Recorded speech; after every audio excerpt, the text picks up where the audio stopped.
What excites us most about the future is what we've seen in the past. We've seen God do marvelous things. We were there in 1999, and we know what God did, He can do again, and we're excited about the next generation. God is doing wonderful things in Greater Still for our family. What we've been able to do is just talk about what the future means for each of us and how we can just grow together, not just by giving more of our money, but by giving more of our time. We're growing spiritually together as we learn. I think the biggest encouragement that I've experienced, and I think Philip could attest to as well, is that God is faithful through everything. And even if you just give Him a little bit, He's going to make it much more than you could ever imagine. And especially with prayer, you could pray one thing and He's like, I got something better. Here we go. How He spoke to me tonight was just have faith. Have faith, like trust in me, and I will see you through whatever comes your way. Like God's faithfulness. God's faithfulness. What a great opportunity to participate along with the rest of our church in committing ourselves to the Lord, committing our finances, our time.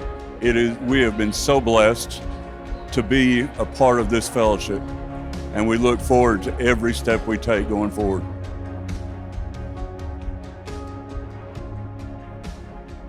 We get to once again have the privilege of reminding ourselves that there is a God in heaven who loves us, who has a divine plan and purpose for each and every one of our lives.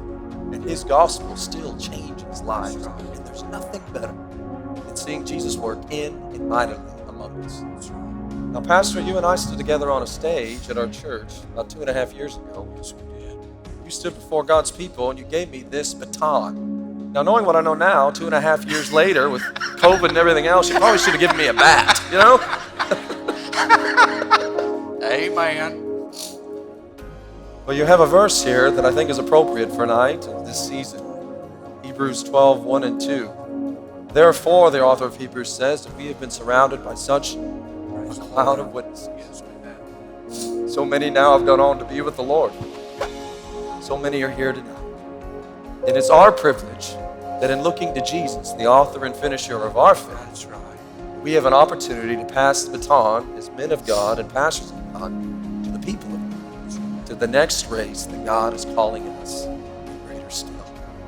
May God, as He's been faithful for generations, to be great in ministry, to be great in missions, to be great with our future, may we tonight dedicate ourselves to a greater still work of the Lord, ministry, missions, future. To sit down and do talk about finances and where can we give and what stretches us and what puts pressure on us financially, to just say, God, you're going to need to provide this, because currently in the budget it doesn't exist, but this is where we feel that you've led us to give and what you've called us to start with. So here's what happened tonight. We wrote down a number, and Angela said, is that sacrificial? We both looked at each other and said, no, it's not. We turned in the card. We don't know what sacrificial is, but we trust in the next few months God will show us sacrificial and we'll be able to get there. So we're excited about giving even greater still.